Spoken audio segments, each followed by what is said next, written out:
Chapter 14. We find some dead guys. Things went downhill when we encountered Athena. At first, we were having a nice evening walk through Astoria with our demonic puppy, though he definitely needed training on the leash. The storefronts were all decorated for Halloween. The trees were dropping their yellow leaves. Cooking smells from a dozen different restaurants scented the air.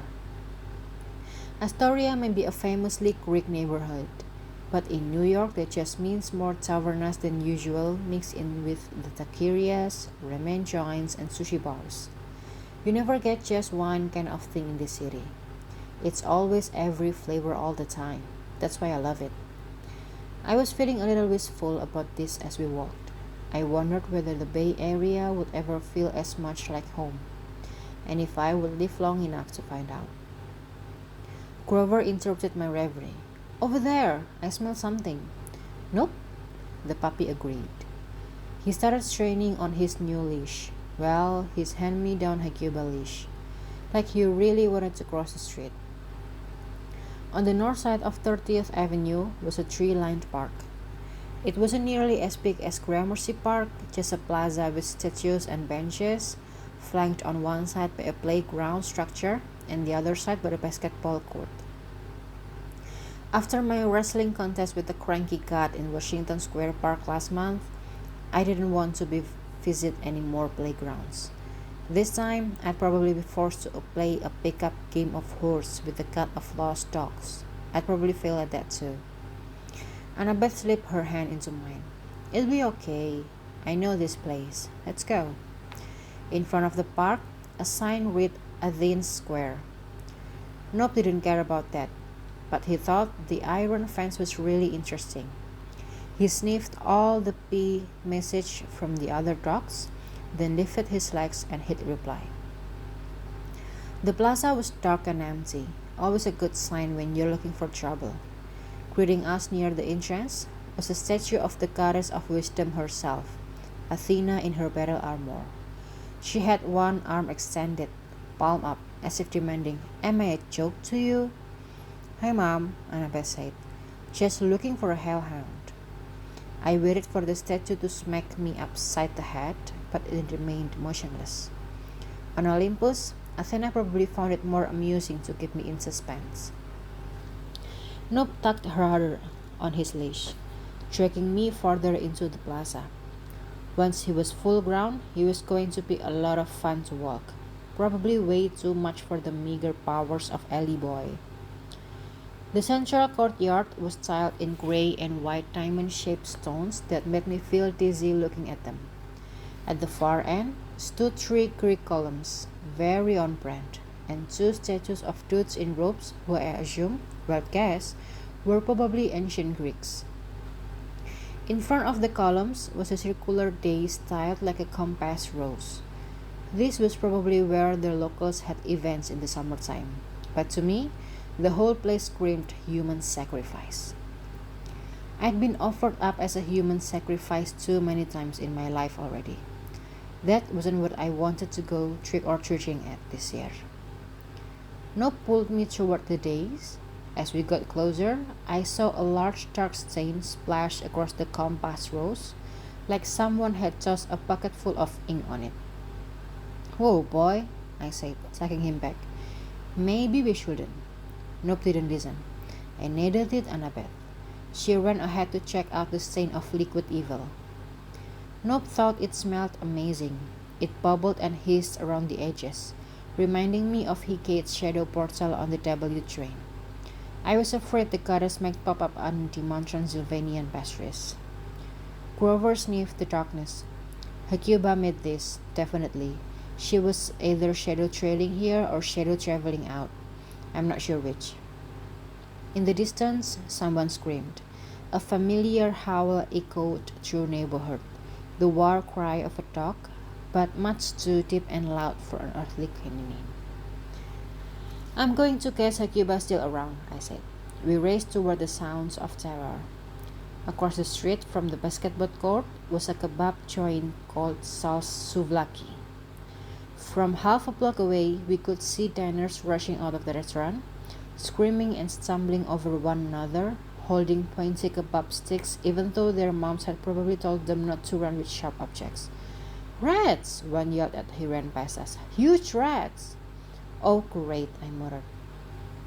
When mortals look through the mist and see rats, you can be pretty sure they're not actually rats. As Nope towed me along, I fished my pine sword out of my pocket because I too love to run with sharp objects. Grover trotted beside me. If Hecuba's inside, he said, maybe we can coax her out with. Oh no. He slammed on the brakes. Imagine his hooves had brakes. Annabeth grabbed my arm and pulled me back, almost snapping me like a wishbone between her and the eager pup. Hecuba's not inside, said Annabeth. Look. She pointed toward the fifth-story roofline, looming over Salsuvlaki, looking like a proper superhero and not some knockoff alley-dwelling sidekick. Was Hecuba herself, her front paws planted on the coping stones, her eyes glowing balefully, her fangs bared. She seemed to be sniffing the fear in the air, enjoying herself immensely. As soon as Nope sensed her presence, he whimpered, hid behind my legs, and started trembling violently. He was a smart puppy. So, if Hecuba's up there, I said, what's in the restaurant? I really needed to learn not to ask questions like that. As the last of the diners ran screaming into the night, the restaurant's plate glass window shattered, and half a dozen undead warriors tumbled onto the sidewalk. They were rotting corpses with ancient armor, corroded swords, and glowing red eyes like Hecuba's, as if they were all plugged into the same power source.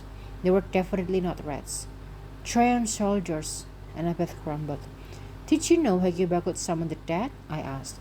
No, but it's just our luck. She scolded up at the roof. Hecuba, pet dog, stop terrorizing these poor mortals. Hecuba snarled down at us. She turned and melted into shadows just as her minions attacked. They say there's a first time for everything. I had never tried hand-to-hand combat while holding a dog's leash, and I would not recommend it. My celestial bronze blade worked just fine against the undead. No complaints about that. I cut down the first reanimated corpse, while getting tangled in Nope's leash, of course, then sliced another 2 undead into dust. Meanwhile, Annabeth launched herself at another dead guy, driving her dragger into his face, while Grover cut-kicked one right through the windshield of a parked Toyota. Sorry, he yelled to no one in particular. I can't stop breaking things. Nope snarled and clamped his jaws around a Tryon's ankle. The dead guy raised his swords, but I managed to turn at an awkward angle, still tangled in the leash, and stab him first. Unfortunately, that left my back exposed. 2 more corpses piled on top of me like they wanted a piggyback ride. They could have easily stabbed me, but they didn't seem interested in that. Instead, they each wrapped a cold, desiccated hand around my neck. As soon as their flesh made contact, a flood of emotion washed over me. I crumpled to my knees, sobbing uncontrollably, and slipped into a fever dream. When I looked up, I was no longer in Queens. I knelt on a barren, battle-scarred hillside. To my right, the city of Troy was burning.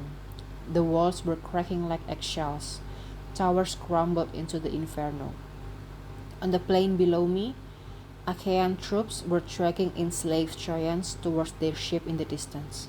I understood this would be my fate too.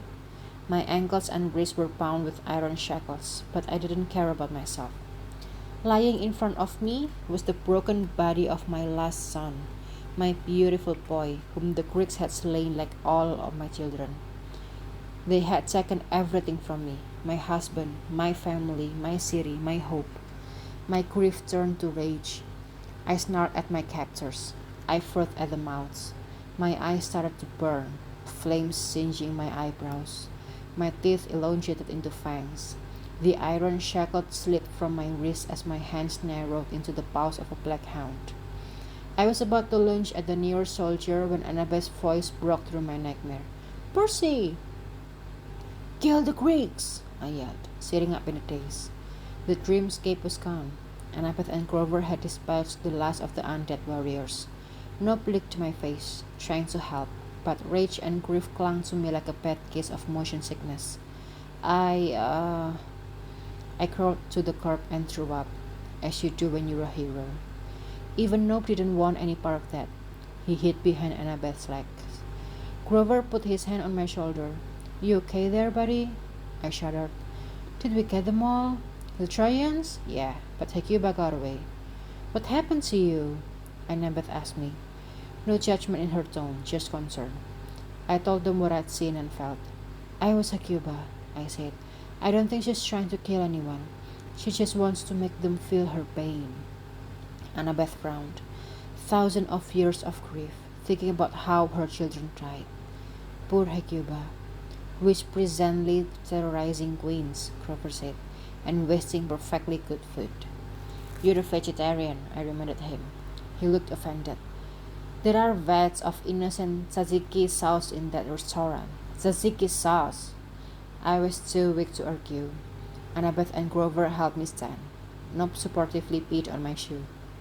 So we failed, I said. We didn't even get to try our cute puppy bait. Nope whimpered.